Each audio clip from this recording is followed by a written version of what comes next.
Merci Mathieu pour l'introduction. C'était vraiment super de revoir toutes ces promesses qui sont rappelées dans toute cette histoire du salut.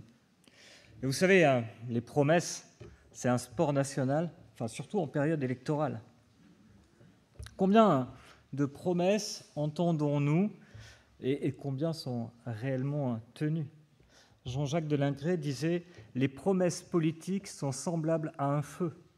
Ça tient chaud un moment, puis ça finit en fumée. » Il y a même aujourd'hui des sites qui ont fait de leur spécialité le fait de répertorier toutes les promesses qui sont faites par les candidats pendant les périodes électorales, puis ensuite de regarder pendant le mandat quelles sont les promesses qui sont tenues, pas tenues, à moitié tenues. Ce qui est frappant, c'est de voir qu'au fur et à mesure que le mandat avance, de moins en moins de promesses sont tenues. Pourquoi ? Parce que nos présidents sont moins souverains que ce qu'ils le voudraient. Ils maîtrisent certaines choses, surtout dans un avenir très proche. Mais plus le temps s'éloigne, plus cela devient compliqué. L'économie, les équilibres politiques, géopolitiques, les technologies, les mœurs évoluent. Des événements incontrôlables apparaissent. Qui avait prévu qu'un petit virus mettrait la planète à l'arrêt ? Et finalement, certaines promesses ne peuvent plus être tenues, et même certaines promesses ne devraient surtout pas être tenues. Ils avaient notamment promis qu'ils réduiraient les coûts des frais hospitaliers. On est assez heureux qu'ils ne les aient pas tenues, ces promesses-là. Mais finalement, est-ce que c'est devenu ce que nous savons des promesses ? Quelque chose sur lequel on s'engage à condition que tout se passe bien comme on l'avait prévu. Et puis, qu'en est-il de notre regard sur les promesses de Dieu ? Est-ce que nous comptons réellement sur ces promesses ? Ou est-ce que, comme pour les politiques, nous prenons nos distances et nous disons que finalement, ces promesses n'engagent que ceux qui y croient ?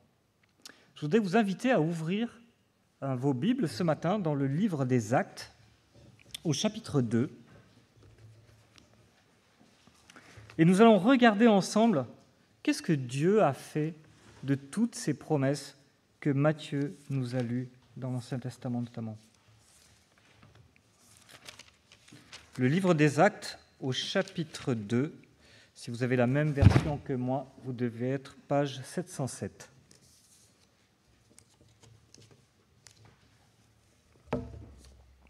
Peut-être juste avant, 10 jours avant la Pentecôte, avant ce texte que nous allons lire, Jésus avait réitéré une promesse à ses disciples. En fait, cette promesse était une réponse à une question qui lui était posée. Ses disciples lui disent, mais c'est maintenant, là, c'est vraiment maintenant que tu vas établir le royaume pour Israël ? Et sa réponse est, ne vous inquiétez pas du quand, inquiétez-vous du comment. Et il répond par cette promesse, « Vous recevrez une puissance lorsque le Saint-Esprit viendra sur vous. Vous serez mes témoins dans toute la Judée, dans la Samarie et jusqu'aux extrémités de la terre. » Et puis Jésus s'élève dans le ciel et les disciples sont là en train de regarder en l'air et ça doit se bousculer dans leur tête. Parce que ce qu'ils attendent, c'est que Jésus règne. Vous vous rappelez cette montée vers Jérusalem, ils attendent et Jésus va être roi. Et puis il arrive sur une croix. Et puis il est ressuscité et l'espoir renaît. Et maintenant qu'ils lui demandent, mais c'est maintenant le royaume ? Et Jésus disparaît devant eux. Imaginez l'incompréhension qu'il doit y avoir dans leur tête. Et quand il pose la question, Jésus répond par cette promesse qui fait écho encore à une promesse qui est vieille dans le temps et que Matthieu nous a lue dans Genèse 12. Dans Genèse 12, Dieu promet 3 choses à Abraham. Il deviendra une grande nation. C'est fait, mais c'est un peu compliqué. Dieu donnera un pays à sa prospérité. C'est fait, c'est plus fait. En fait, c'est compliqué. Toutes les familles de la terre seront bénies en lui. Pas vraiment. Le peuple d'Israël avait pour mission d'être la lumière des nations, mais c'est compliqué. Et vous voyez ces promesses qui sont si lointaines et on a l'impression qu'elles ne vont plus jamais s'accomplir. Qu'au fur et à mesure qu'on s'éloigne du temps où Dieu a fait ses promesses, ça devient compliqué. On a eu l'impression qu'elles se réalisaient, et puis c'est pas là, c'est pas vraiment là. Et c'est cette troisième promesse que Jésus reprend particulièrement et dit à ses disciples, c'est maintenant. On y est. On arrive à ce temps où toutes les nations de la terre vont être bénies au travers d'Abraham. Lisons dans Acte 2.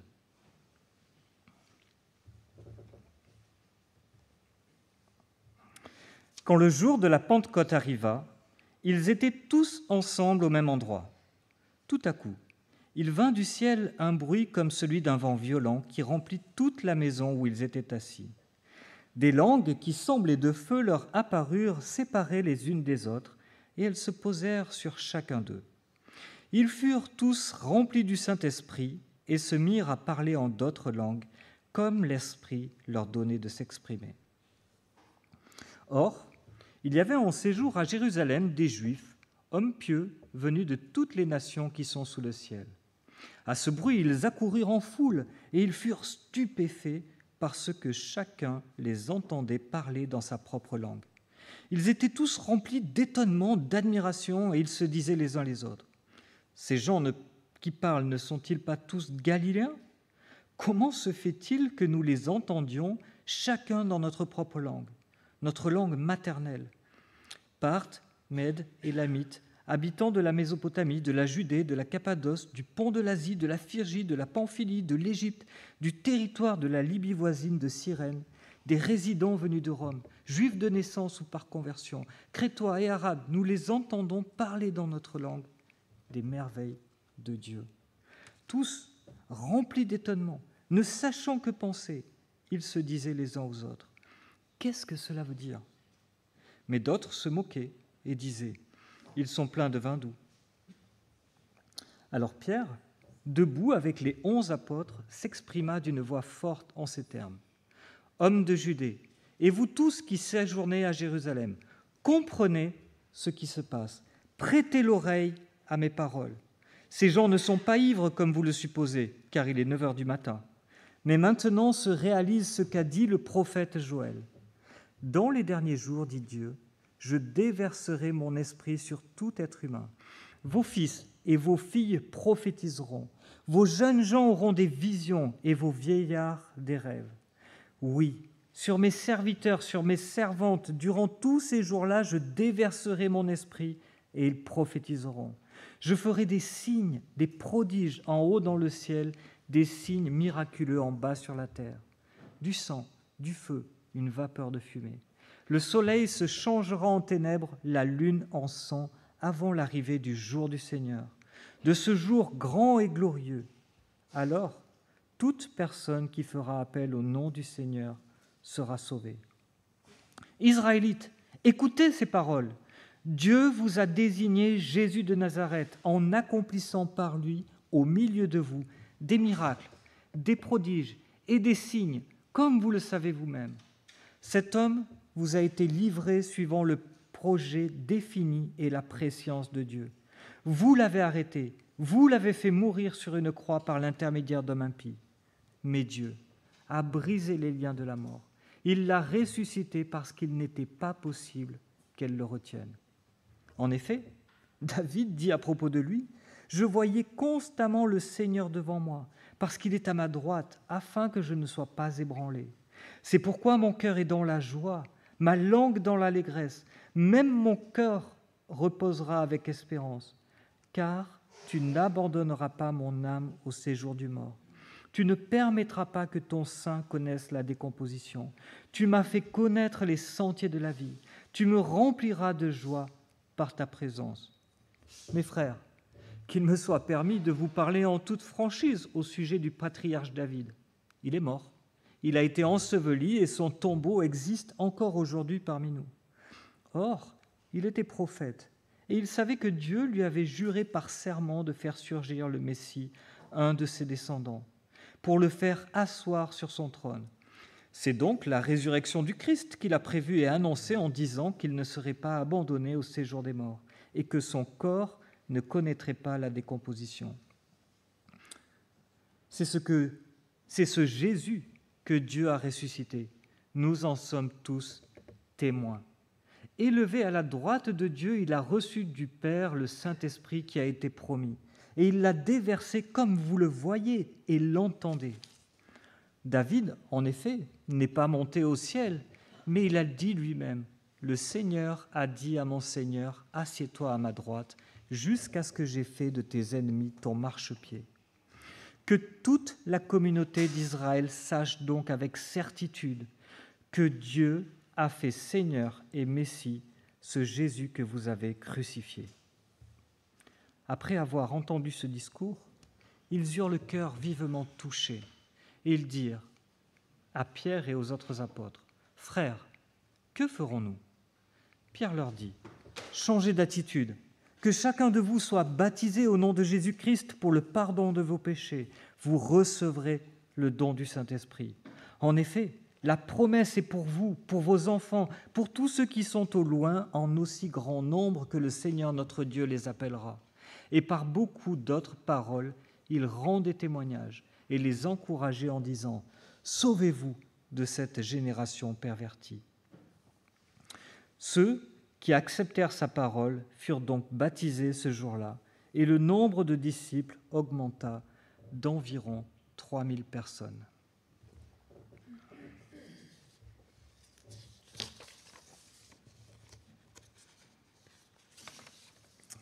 Au travers de ce texte, j'aimerais que nous voyions 3 points. La Pentecôte, c'est une promesse accomplie une fois pour toutes, une promesse qui s'accomplit dans l'Église, une promesse qui s'accomplit dans les nations. La Pentecôte, une promesse accomplie une fois pour toutes. Si nous parlons de Pentecôte, c'est parce que ces événements se déroulent le jour de la fête de la Pentecôte. Et ce n'est pas un hasard. Cette fête qui avait lieu 50 jours après Pâques, d'où Pentecôte, était la fête des récoltes, la fête de la moisson. Et nous avons ici finalement la récolte, la moisson de la semence de Pâques. Après la mort et la résurrection de Christ, une grande moisson est là dans le champ des nations. À la Pentecôte, le Saint-Esprit est donné comme puissance destinée au témoignage et à l'évangélisation des nations. Et cet événement est un moment unique dans l'histoire du salut. Un moment que nous pouvons mettre dans la lignée de la naissance, la mort, la résurrection de Jésus-Christ. Elle vient compléter l'œuvre de rédemption. Alors que les disciples étaient réunis à Jérusalem pour attendre, comme le leur avait demandé Jésus, soudain il y a ce grand bruit, comme un vent violent. Ce bruit est violent à tel point que les foules viennent et accourent à l'extérieur de la maison. Mais à l'intérieur de la maison, il y a ces langues de feu qui apparaissent et qui viennent se poser sur les disciples. L'explication de ce qui vient de se passer, nous l'avons au verset 4. Ils sont tous remplis du Saint-Esprit. Et la conséquence de ça, c'est qu'ils se mettent à parler miraculeusement d'autres langues. Le feu qui vient de les remplir déborde. Les foules sont là, elles constatent le phénomène, elles sont étonnées, stupéfaites, elles se posent des questions entre eux, mais qu'est-ce qui est en train de se passer là ? Elles sont dans l'incompréhension entre admiration et déni, moquerie. Imaginez ce qu'ils sont en train de vivre. Ils ont des Galiléens, c'est un peuple rural qui était assez méprisé, un peuple qui était réputé pour avoir un accent assez prononcé. Souvenez-vous, dans Matthieu 26, Pierre est reconnu comme étant un disciple de Jésus à cause de ce que les gens entendent de sa façon de parler. C'est un Galiléen. On entendait leur fort accent. Et ils étaient, semble-t-il, réputés difficiles à comprendre.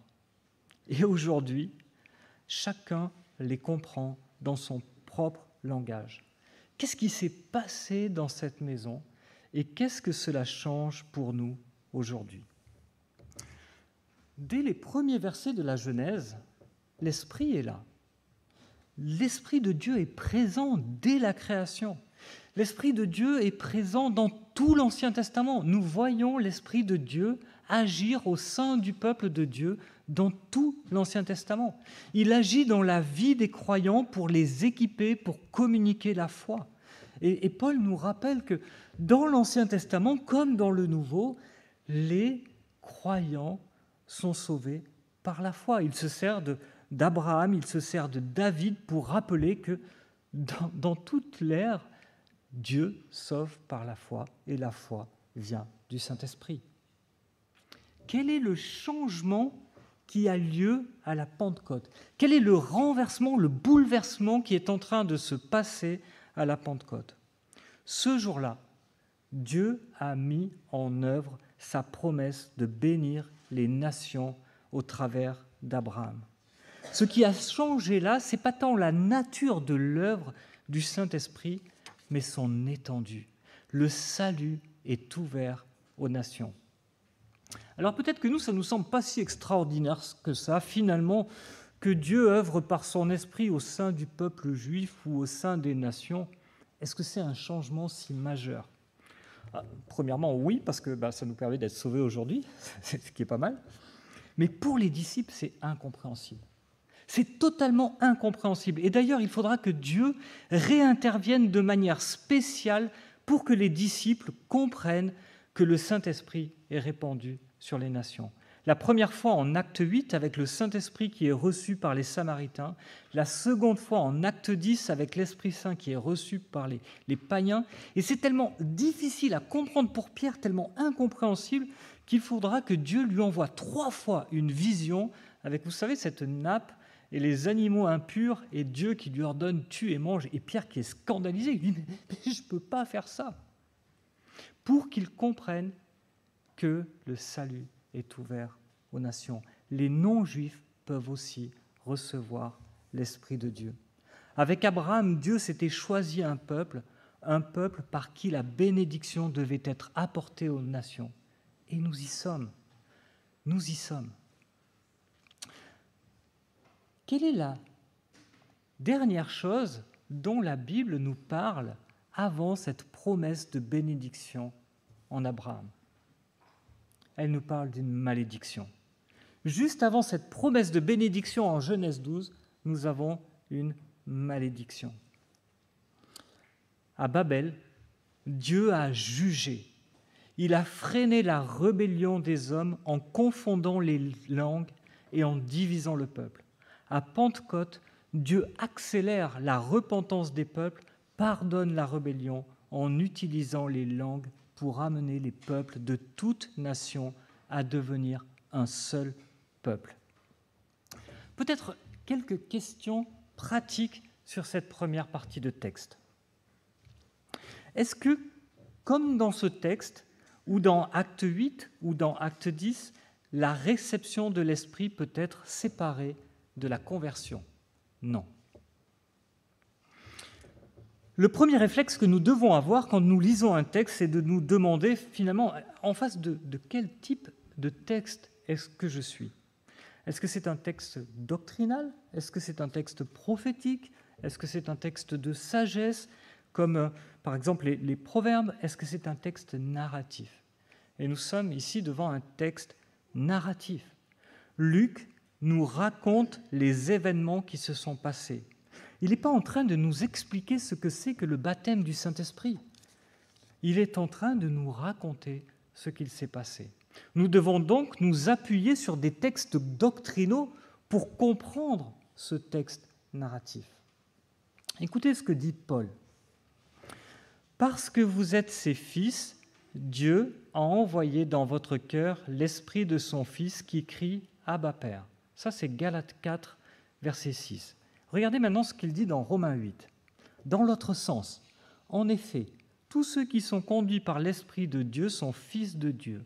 Vous n'avez pas reçu un esprit d'esclavage pour être encore dans la crainte, mais vous avez reçu un esprit d'adoption par lequel nous crions « Abba, Père ». Dit autrement, tous ceux qui ont reçu l'Esprit de Dieu sont fils de Dieu. Tous ceux qui sont fils de Dieu ont reçu l'Esprit de Dieu. Tous ceux qui sont fils de Dieu ont reçu l'Esprit de Dieu. tous ceux qui ont reçu l'Esprit de Dieu sont fils de Dieu. Il est inconcevable d'envisager la conversion en dehors de la réception de l'Esprit. Et d'ailleurs, Paul conclut, « Si quelqu'un n'a pas le Saint-Esprit, il n'appartient pas à Christ. » Il n'y a pas d'expérience séparée de la réception de l'Esprit avec la conversion. Une autre question à propos de ce texte. Est-ce que le parler en langue est la marque de la réception du Saint-Esprit? Hélas, non. Je travaille assez régulièrement avec des anglophones pour vous dire qu'ils ne sont pas mis du jour au lendemain à comprendre ce que je dis. Et ce n'est pas juste à cause de l'accent ardéchois. Deux arguments assez simples. Le premier, c'est que dans le livre des Actes, il est question 3 fois du parler en langue. La première fois, c'est lorsque les premiers Juifs se convertissent, en Acte 2. La deuxième fois, c'est lorsque les premiers païens se convertissent, en Acte 10. La troisième fois, c'est lorsque les derniers croyants de l'Ancien Testament, des disciples de Jean-Baptiste, se convertissent, en Acte 19. Et nous comprenons que ce symbole ici est plus une marque du côté historique et du bouleversement qui se produit dans l'histoire par la venue du Saint-Esprit que pour attester que les croyants doivent recevoir le Saint-Esprit, doivent parler en langue. La deuxième chose, c'est que lorsque Paul parle des dons, c'est pour insister sur leur diversité qui est nécessaire, leur diversité qui est donnée pour l'édification de l'Église. Dans 1 Corinthiens 12, 11, il dit « Un seul et même esprit opère toutes ces choses, les distribuant à chacun en particulier comme il veut. » Et à la fin du chapitre, qu'est-ce qu'il dit? « Tous sont-ils apôtres? Tous sont-ils prophètes? Tous sont-ils docteurs? Tous font-ils des miracles? Tous ont-ils des dons de guérison? Tous parlent-ils en langue? Tous interprètent-ils » Réponse: non. Les langues ne peuvent pas être le témoignage du baptême ou de la plénitude du Saint-Esprit faisant de chrétiens deux classes différentes. Ceux qui parlent en langue et ceux qui ne parlent pas.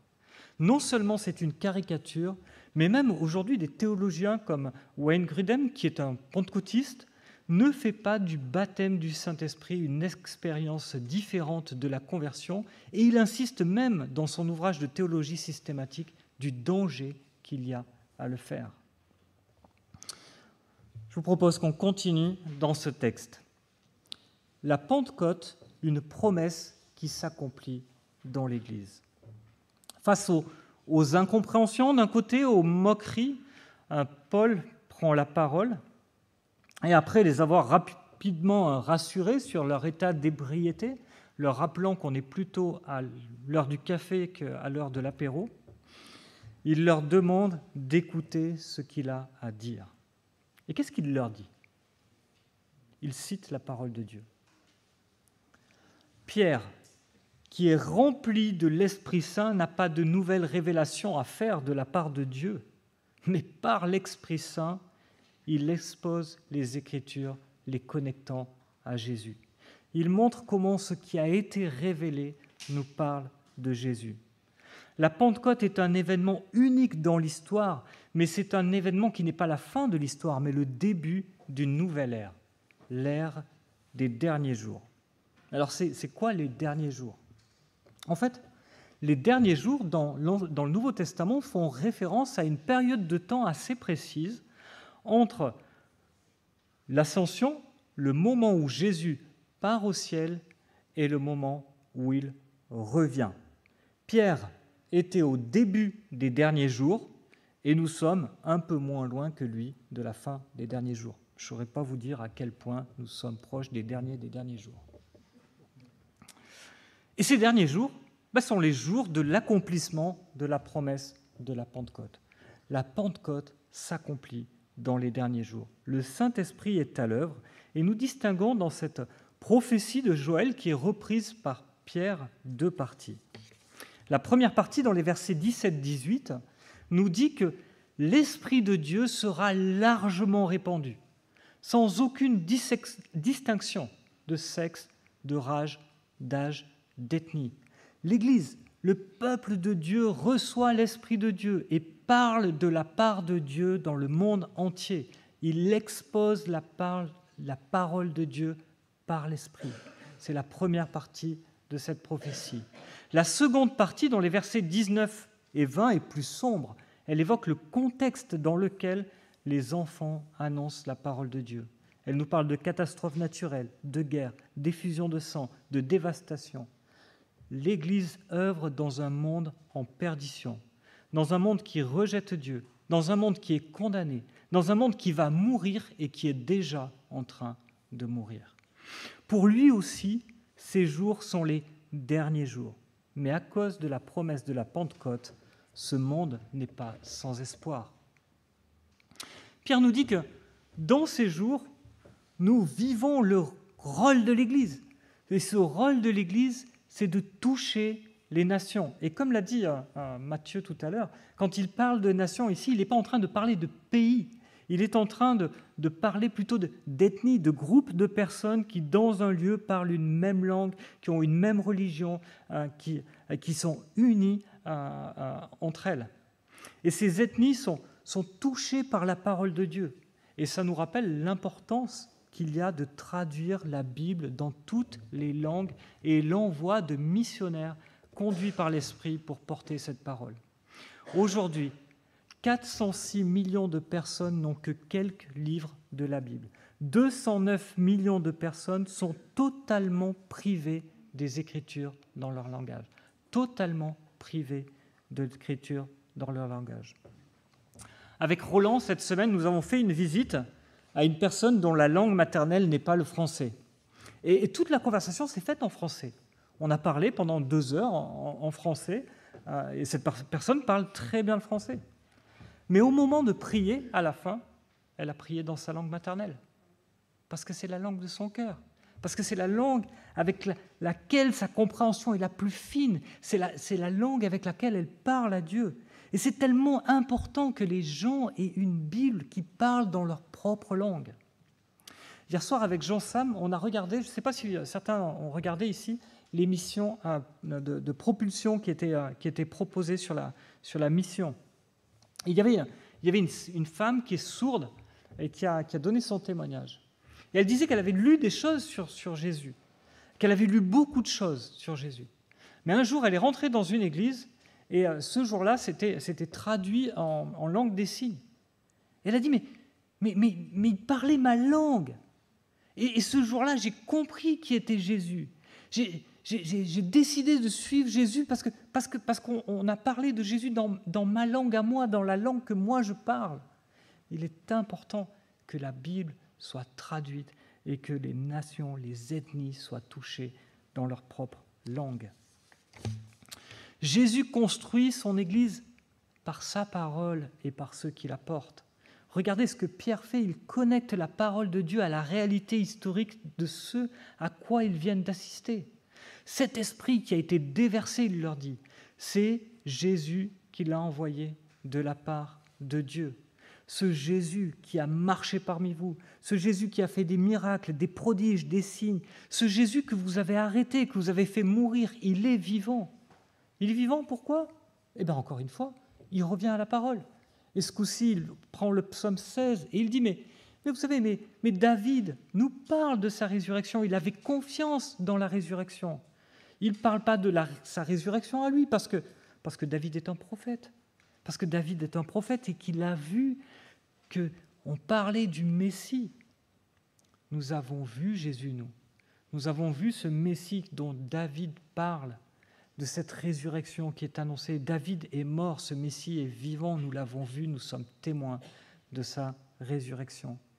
Et il dit parce que la promesse de la résurrection est sûre, la promesse de l'Esprit l'est tout autant. Ce que vous avez vu et entendu, c'est bien la promesse que Dieu avait faite au prophète Joël. L'Esprit est bienvenu et il agit. Qu'est-ce que Pierre est en train de faire ? En fait, il fait la même chose que Jésus avec ses disciples sur le chemin d'Emmaüs. Vous vous rappelez de ces disciples qui partent découragés ? Ils n'ont pas encore vu Christ ressuscité. Ils ont vu sa mort et maintenant ils partent. Et Jésus les rejoint et il se sert de la Bible pour parler de lui. Il leur dit, « Hommes sans intelligence, dont le cœur est lent à croire tout ce qu'ont dit les prophètes. Ne fallait-il pas que le Messie souffre ces choses, qu'il entre dans sa gloire ?» Il fait le constat, et après avoir fait le constat, qu'est-ce qu'il fait ? Commençant par les écrits de Moïse, continuant par tous les prophètes, il expliqua dans toutes les Écritures ce qui le concernait. Et puis il se sert de la résurrection comme appui de la fiabilité des Écritures. Il leur ouvre les yeux et ils le voient comme ressuscité.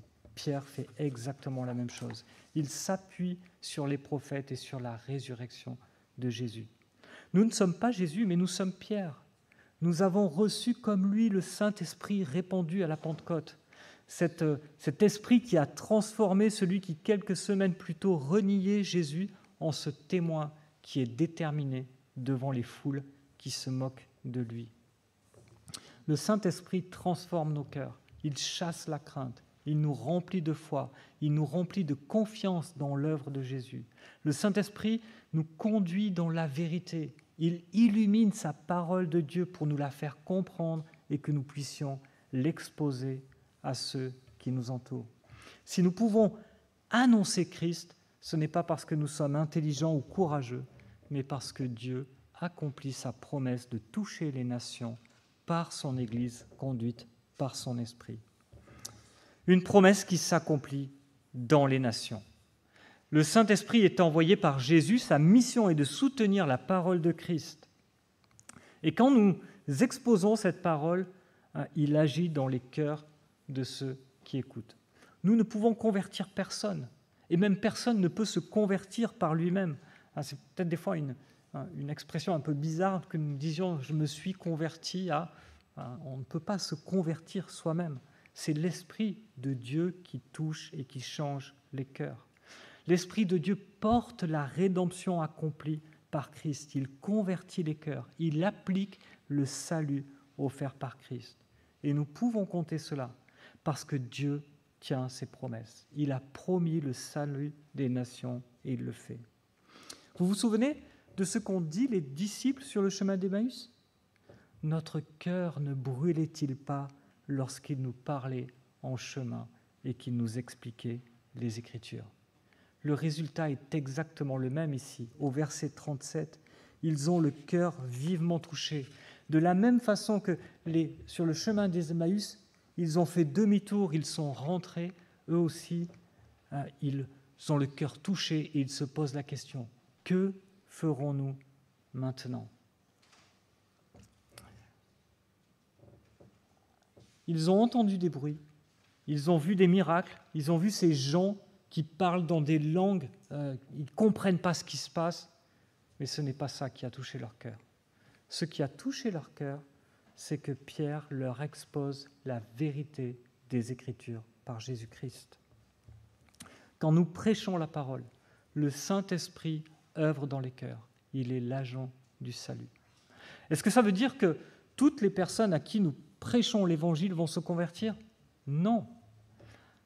La promesse, c'est que Dieu nous dit que sa parole ne reviendra pas sans effet. Vous connaissez sans doute ce texte d'Ésaïe 55, mais il ne dit pas que l'effet est positif. Certaines fois, le cœur sera touché pour la repentance, d'autres fois, il sera endurci, et on peut se souvenir de Pharaon, mais dans tous les cas, le plan de Dieu s'accomplira. Le verset d'Ésaïe continue en disant « Ainsi en est-il de ma parole qui sort de ma bouche, elle ne retourne point à moi sans effet, sans avoir exécuté ma volonté et accompli mes desseins. » Et des fois, nous ne comprenons pas. Nous ne comprenons pas l'effet de la parole de Dieu.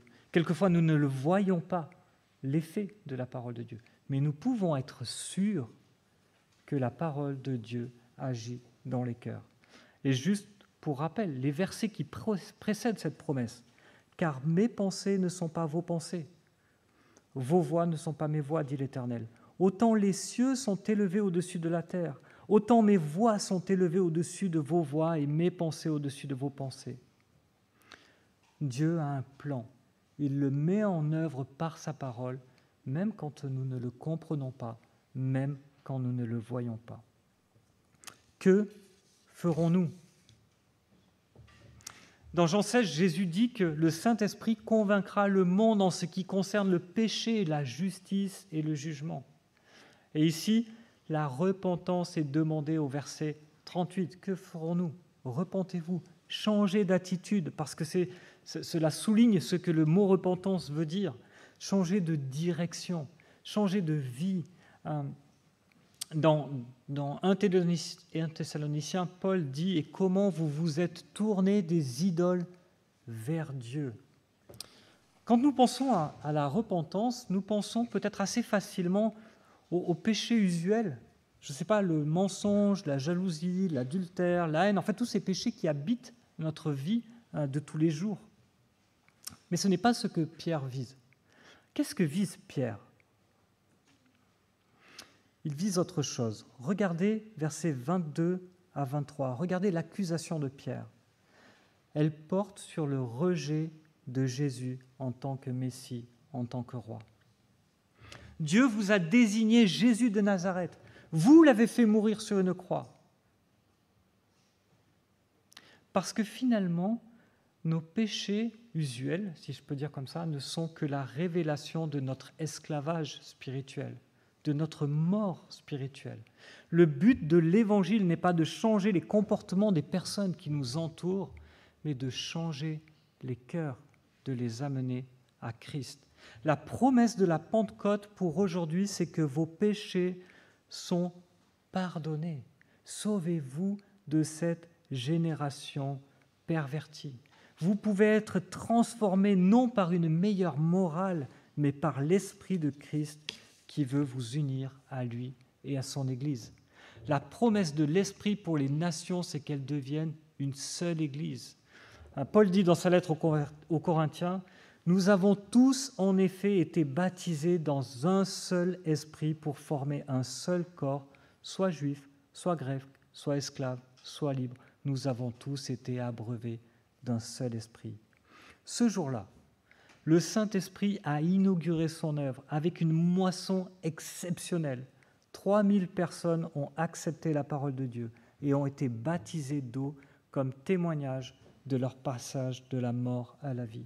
La promesse de la Pentecôte, c'est que cette moisson, c'est notre mission, une mission qui est rendue possible par le Saint-Esprit.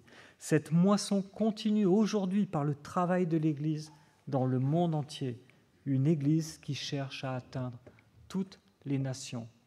On dénombre environ 17 500 groupes de personnes dans le monde, dont plus de 7 400 sont encore complètement non atteints par l'Évangile. Et nous pouvons dire avec Jésus, la moisson est grande, il y a peu d'ouvriers. Prions pour que le maître de la moisson envoie des ouvriers dans la moisson. Et je vous disais, j'ai regardé la soirée propulsion avec Jean-Sam hier, et l'un des intervenants qui était là insistait, il disait, mais ce dont on a besoin, c'est relativement simple, c'est que l'on prie pour que le maître envoie des ouvriers dans la moisson. Pourquoi? Parce que le maître est souverain. Il peut envoyer des ouvriers dans la moisson. Et je voudrais vraiment vous encourager à prier pour ce sujet dans vos groupes de maisons respectifs.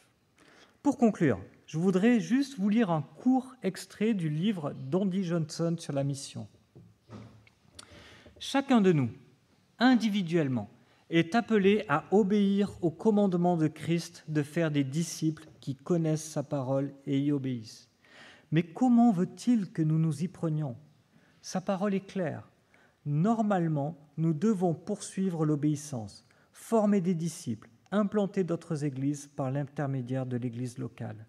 L'église locale révèle qui est et qui n'est pas un disciple par le biais du baptême et de l'appartenance au corps. Acte 2, 41. C'est dans l'église locale que la formation de disciples se fait le plus naturellement. Hébreux 10, 24, 25. L'église locale envoie des missionnaires. Acte 13, 3. S'occupe d'eux après leur départ. Philippiens 4, 15. Et des églises locales saines qui se reproduisent sont normalement le but et la finalité de notre effort missionnaire. Acte 15, 41. Dieu est déterminé à utiliser l'Église pour accomplir son œuvre de rédemption, afin de manifester la gloire de sa sagesse à l'univers. L'Église était l'idée de Dieu. C'est son seul et unique plan organisationnel pour la mission mondiale. Par-dessus tout, elle est l'épouse bien-aimée de son Fils bien-aimé, rachetée par son sang. La mission a été donnée à l'Église de Christ pour la gloire de Christ. Cette mission est une mission possible parce que son résultat est garanti par la promesse de Dieu à Abraham. Toutes les familles de la terre seront bénies en toi. Je voudrais prier avec vous. Notre Dieu, nous voulons te remercier parce que, comme le dit ta parole, tu n'es pas un homme pour mentir, un fils d'homme pour te repentir. Ce que ta bouche a dit, ta main l'accomplit. Et non seulement tu es fidèle à tes promesses, mais tu es puissant pour les accomplir. Tu es pleinement souverain sur ton plan. Rien ne se passe sur cette terre sans que tu ne l'approuves, sans que tu n'aies un objectif pour cela. Alors nous pouvons compter sur toi. Cela fait 2000 ans que l'Église grandit avec cette mission de toucher tous les groupes ethniques et nous voulons te remercier parce que nous en faisons partie. Nous faisons partie de ceux qui ont été touchés par cette Église qui grandit. Et nous voulons te prier encore parce que ce champ est encore grand, nous l'avons rappelé au travers de ces quelques chiffres. Nous voulons te bénir pour tous les ouvriers que tu envoies dans ces champs. Nous voulons te prier en particulier pour Eliane qui travaille depuis si longtemps au Niger. Bénis-la, bénis son travail dans ce pays, bénisse la parole qu'elle apporte, qu'elle puisse porter du fruit par ton esprit, que cette promesse de la Pentecôte puisse s'accomplir aussi au travers d'elle, là où elle est, qu'elle puisse s'accomplir aussi au travers de l'Église, ici où nous touchons nos voisins, nos amis, par les efforts d'implantation, que ta parole soit annoncée, que ton esprit puisse toucher les cœurs, nous t'en prions. Nous te prions aussi qu'au sein de notre Église, de nouveaux ouvriers se lèvent, que nous soyons capables de les accompagner, de les former, de prier pour eux et qu'ils puissent partir proche, partir au loin pour annoncer ta parole à de nouvelles personnes. Que ton Église puisse grandir, nous t'en prions. Au nom de Jésus-Christ. Amen.